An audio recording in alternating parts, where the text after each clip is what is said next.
नागपुर में पीएम मोदी ने आरएसएस की तारीफ की। बोले कि संघ सेवा का पवित्र तीर्थ स्मृति मंदिर 100 साल में आरएसएस महान वटवृक्ष बना। पीएम मोदी बोले कि आरएसएस भारत की अमर संस्कृति का अक्षय वट है, राष्ट्रीय चेतना को संघ ऊर्जावान बना रहा है। पीएम मोदी बोले कि सेवा की भावना स्वयं सेवक को कभी थकने नहीं देती। हमारा मंत्र देश से देश और राम से राष्ट्र। पीएम मोदी बोले कि देश में स्वास्थ्य सुविधाएं आज बेहतर हो रही हैं। लोगों को गांव में उचित इलाज मिल रहा है। आयुष्मान भारत योजना का गरीबों को मुफ्त इलाज मिल रहा है। पीएम मोदी बोले कि बेहतर स्वास्थ्य सुविधाएं यही सरकार की नीति। लोगों को आज सस्ती दवाएं उपलब्ध हो रही हैं। गांव में आरोग्य मंदिर बन रहे हैं। नागपुर में पीएम मोदी ने कहा कि आज दुनिया में भारत का मान बढ़ रहा है। भारत की सूरत को मिटाने की क्रूर कोशिश हुई, लेकिन भारत की चेतना कभी आहत नहीं हुई। इसकी लौ हमेशा जलती रही।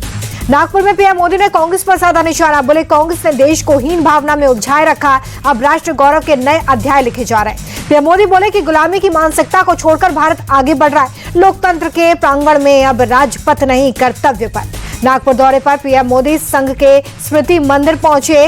हेडगेवार और गोलवलकर को दी श्रद्धांजलि।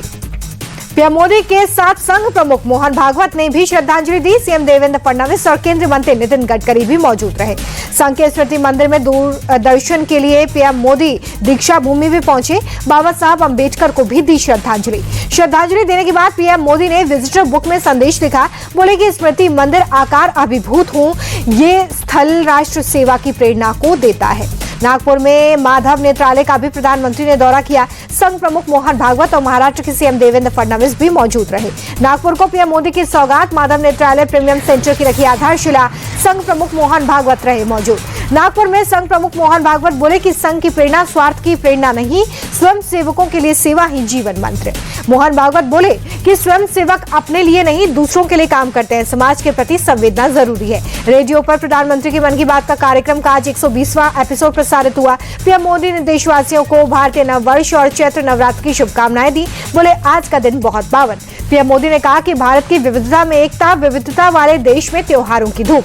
मन की बात कार्यक्रम में पीएम मोदी ने स्कूली छात्रों से अपील की। बोले गर्मी की छुट्टियों में सेवा कार्यों से जुड़े। प्रधानमंत्री ने जल संरक्षण का मुद्दा उठाया। बोले कि जल संरक्षण से ज्यादा लोग जुड़े। बारिश के जल संरक्षण से पानी की बर्बादी रुक सकती है। पीएम मोदी ने कहा कि जल संरक्षण के महत्व को समझना जरूरी है। देशवासियों के प्रयास से जल संरक्षण से जुड़े कामों में तेजी आ रही है। मन की बात कार्यक्रम में प्रधानमंत्री ने टेक्सटाइल वेस्ट का मुद्दा भी उठाया है। टेक्सटाइल वेस्ट पर चर्चा बहुत जरूरी है। ये हमारे लिए बड़ी चुनौती, ये पूरी दुनिया में चिंता का विषय है। पीएम मोदी ने लोगों से योग को अपने जीवन में शामिल करने की अपील की। बोले कि योग मानवता का सबसे अनमोल उपहार है। योग शैली को जीवन में जल्द से जल्द अपनाएं। लखनऊ में डिप्टी सीएम ब्रजेश पाठक ने पीएम मोदी के मन की बात कार्यक्रम को सुना। डिप्टी सीएम के साथ कई स्थानीय नेता मौजूद रहे। दिल्ली सीएम रेखा गुप्ता ने भी मन की बात कार्यक्रम सुना। कई स्थानीय नेताओं की मौजूदगी रही। भोपाल में बीजेपी सांसद बांसुरी स्वराज ने मन की बात कार्यक्रम को सुना। एमपी बीजेपी अध्यक्ष वीडी शर्मा रहे मौजूद। रायपुर में छत्तीसगढ़ के मुख्यमंत्री विष्णुदेव साय ने प्रधानमंत्री के मन की बात कार्यक्रम को सुना। विधानसभा अध्यक्ष रमन सिंह समेत बड़ी संख्या में कार्यकर्ता मौजूद रहे। भारत ने ऑपरेशन ब्रह्मा के तहत राहत बचाव कार्य के लिए भेजी मदद। मेडिकल टीम के साथ विशेष दल और मानवीय सहायता भेजी गई। एनडीआरएफ की टीम भी बचाव अभियान में करेगी मदद। भारतीय सेना की 118 सदस्य फील्ड अस्पताल इकाई आगरा के मांडले गई है। म्यांमार में भूकंप से 2 करोड़ लोग प्रभावित हुए हैं। 47 अरब डॉलर का नुकसान भी हुआ। भूकंप की वजह से घरों में पड़ी दरार। एहतियातन लोग घर छोड़कर होटल में शिफ्ट हो गए हैं। पीएम मोदी ने म्यांमार के जनरल से फोन पर बातचीत की है। हर संभव मदद का भरोसा दिया है। All India Muslim Personal Law board ने फिर मुसलमानों से की अपील, काली पट्टी बांधकर ईद की नमाज अदा करें। वक्फ संशोधन बिल के खिलाफ आर पार की लड़ाई में All India Muslim Personal Law Board Andhra Pradesh के विजयवाड़ा में किया प्रोटेस्ट। सीएम चंद्रबाबू नायडू को दी चेतावनी। कहा अगर बिल का समर्थन किया तो मुस्लिम वोट उन्हें नहीं मिलेंगे। बोर्ड के अध्यक्ष खालिद सैफुल्लाह रहमानी बोले कि वक्फ संशोधन बिल कभी स्वीकार नहीं करेंगे। नीतीश और चंद्रबाबू नायडू इससे अपना समर्थन वापस लें। एआईएमपीएलबी के प्रदर्शन में जमीयत इस्लामी हिंद भी शामिल हुआ है। वक्फ संशोधन बिल को मुस्लिम विरोधी बताया। वक्फ संशोधन बिल को लेकर ओवैसी का केंद्र पर अटैक। कहा लोकसभा में बीजेपी के पास बहुमत नहीं, अगर सहयोगियों ने साथ नहीं दिया तो बिल पास नहीं होगा। केंद्रीय मंत्री किरण रिजिजू ने प्रदर्शन पर जताई नाराजगी। कहा, प्रदर्शन की सभी को आजादी, लेकिन गलत बातों का प्रचार करना, अशांति फैलाना ठीक नहीं है। राहुल गांधी ने पीएम मोदी को लिखा खत। केरल, गुजरात और अंडमान में खनन की इजाजत देने के केंद्र के फैसले पर जताया विरोध। कांग्रेस सांसद प्रियंका गांधी का केंद्र पर हमला। कहा, संसद में किसी भी मुद्दे पर चर्चा नहीं करने दे रही सरकार। एटीएम से पैसे निकालने का चार्ज बढ़ाने पर भड़के मल्लिकार्जुन खड़गे। कहा कि मोदी सरकार ने बैंकों को कलेक्शन एजेंट बना दिया है। मिनिमम बैलेंस न रखने पर जनता से 43,500 करोड़ रुपए वसूले जा रहे हैं। महाराष्ट्र में किसानों का कर्ज माफ नहीं होगा। डेप्यूटी सीएम अजीत पवार बोले कि सरकार फिलहाल ऋण माफी की स्थिति में नहीं है। अजीत पवार के ऋण माफी वाले बयान पर शिवसेना यूबीटी का पलटवार। अंबादास दानवे बोले कि सत्ता में आने के लिए महायुति ने किसानों से झूठे वादे किए। जगजीत सिंह डल्लेवाल ने अपना अनशन खत्म नहीं किया। किसान नेता बोले कि सरकारी तंत्र फैला रहा है अफवाह। आर्य समाज की स्थापना के 150 साल पूरे होने पर प्रोग्राम इंडिया टीवी के चेयरमैन और editor in chief Rajat Sharma बतौर चीफ गेस्ट शामिल। रजत शर्मा ने कहा कि आर्य समाज ने राष्ट्र को जगाने का काम किया, समाज से कई बुराइयों को दूर किया, स्वतंत्रता आंदोलन में भी बड़ा योगदान रहा। लंदन की 6 दिवसीय यात्रा के बाद कोलकाता पहुंची मुख्यमंत्री ममता बनर्जी। एयरपोर्ट पर किया गया भव्य स्वागत। टीएमसी नेता कुणाल घोष ने सीएम ममता के लंदन दौरे को बताया पूरी तरह से कामयाब। कहा, 2026 में ममता बनर्जी एक बार फिर से पश्चिम बंगाल की मुख्यमंत्री बनेंगे। पटना में महिला कांग्रेस का हल्ला बोल। महिलाओं को 33% आरक्षण देने की मांग पर राजभवन का घेराव। पटना यूनिवर्सिटी छात्र संघ के चुनाव के नतीजे हुए घोषित। अध्यक्ष पद पर एबीवीपी का कब्जा। मैथिली बने नई अध्यक्ष, धीरज कुमार बने उपाध्यक्ष। जवानों की शहादत पर बोले मुख्यमंत्री, हमें आतंकवाद पर काबू पाना होगा ताकि मातम का सिलसिला हमेशा हमेशा के लिए बंद हो। हाथरस में एक शराब की बोतल खरीदने पर एक फ्री मिलने पर लगी भारी भीड़ को संभालने के लिए पुलिस की तैनाती। जमशेदपुर में मुख्तार अंसारी गैंग के शूटर अनुज कनौजिया को यूपी एसटीएफ ने मुठभेड़ में किया ढेर। 2.5 लाख रुपए का इनाम घोषित था।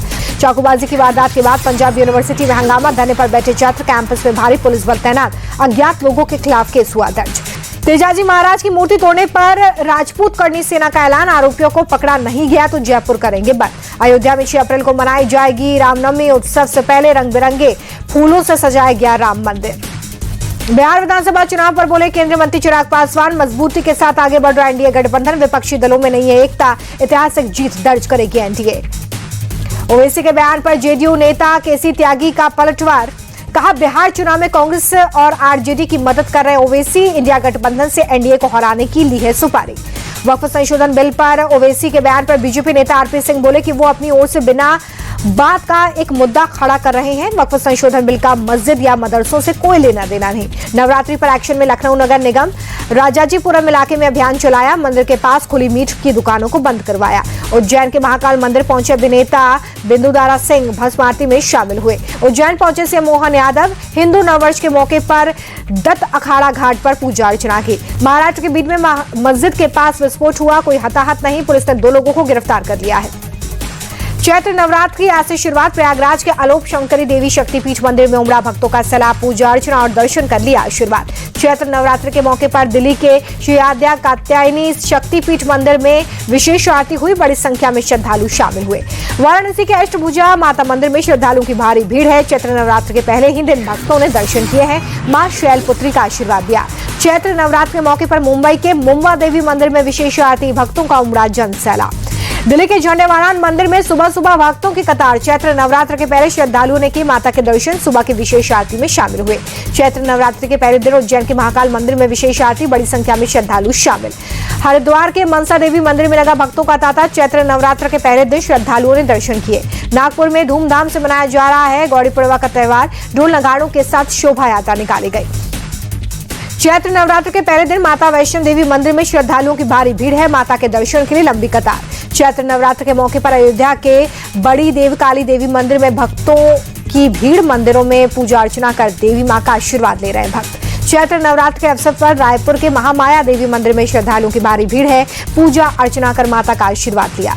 दिल्ली के कालका जी मंदिर में माता के दर्शन के लिए लगी भक्तों की लंबी कतार। चैत्र नवरात्र के पहले दिन दर्शन के लिए उमड़ रहा है भक्तों का जनसैलाब। चैत्र नवरात्र पर पंचकुला के माता मनसा देवी मंदिर में श्रद्धालुओं ने पूजा अर्चना की है। नवरात्र के पहले दिन भक्तों ने मां शैलपुत्री की पूजा की। गुवाहाटी के मां कामाख्या मंदिर में भक्तों का सैलाब। नवरात्र के पहले दिन भक्तों ने मां कामाख्या की पूजा अर्चना की। आंध्र प्रदेश के विजयवाड़ा में वेंकटेश्वर मंदिर में श्रद्धालुओं का तांता। तेलुगु नववर्ष उगादी की शुरुआत पर भक्तों ने पूजा अर्चना की है। पीएम मोदी ने देशवासियों को हिंदू नववर्ष की शुभकामनाएं दी। ट्वीट कर लिखा, समस्त देशवासियों को नववर्ष की शुभकामनाएं। नया साल सभी के जीवन में नया उत्साह लेकर आए। यूपी के मुरादाबाद में प्राचीन काली मंदिर पहुंचे भक्त चैत्र नवरात्रि के पहले दिन मां काली की पूजा अर्चना की। बनासकांठा के अंबाजी माता मंदिर में लगा भक्तों का तांता। चैत्र नवरात्रि पर श्रद्धालुओं ने मंदिर में दर्शन किए हैं। कलबुर्गी के शरण बसेश्वर मंदिर में श्रद्धालुओं की भीड़। उगादी त्योहार पर भक्तों ने पूजा अर्चना की। पीएम मोदी ने देशवासियों को चैत्र नवरात्रि की बधाई दी। बोले, शक्ति साधना का ये पर्व हर किसी के जीवन में साहस, संयम और सामर्थ्य से परिपूर्ण करे। संडे के दूसरे मुकाबले में चेन्नई और राजस्थान रॉयल्स के बीच में मुकाबला गुवाहाटी में शाम 7:30 बजे शुरू होगा मैच। राजस्थान और चेन्नई ने आईपीएल सीजन में 18 में खेले हैं 2-2 मैच। राजस्थान को अपनी पहली जीत का इंतजार है। आईपीएल में दोनों टीमों के बीच में 29 बार भिड़ंत हुई है। 16 मैच चेन्नई ने जीते हैं, वहीं 13 मैचों में राजस्थान ने जीत दर्ज की है। आईपीएल के मुंबई इंडियंस की लगातार तीसरी हार। गुजरात टाइटंस ने 36 रनों से दी शिकस्त। गुजरात की 2 मैचों में पहली जीत। मुंबई इंडियंस ने टॉस जीतकर गुजरात को दिया था बल्लेबाजी का न्योता। गुजरात ने 20 ओवर में 8 विकेट खोकर 196 रन बनाए। गुजरात को शुभमन गिल और साई सुदर्शन ने दी शानदार शुरुआत। दोनों ने पहले विकेट के लिए 78 रनों की साझेदारी की। गुजरात की तरफ से साई सुदर्शन ने 63 रनों की पारी खेली। बटलर ने 39 और शुभमन गिल ने 38 रन बनाए। मुंबई इंडियंस की तरफ से कप्तान हार्दिक पांड्या ने 2 विकेट झटके। ट्रेंट बोल्ट, दीपक चौहान सहित 4 खिलाड़ियों को एक-एक विकेट मिला।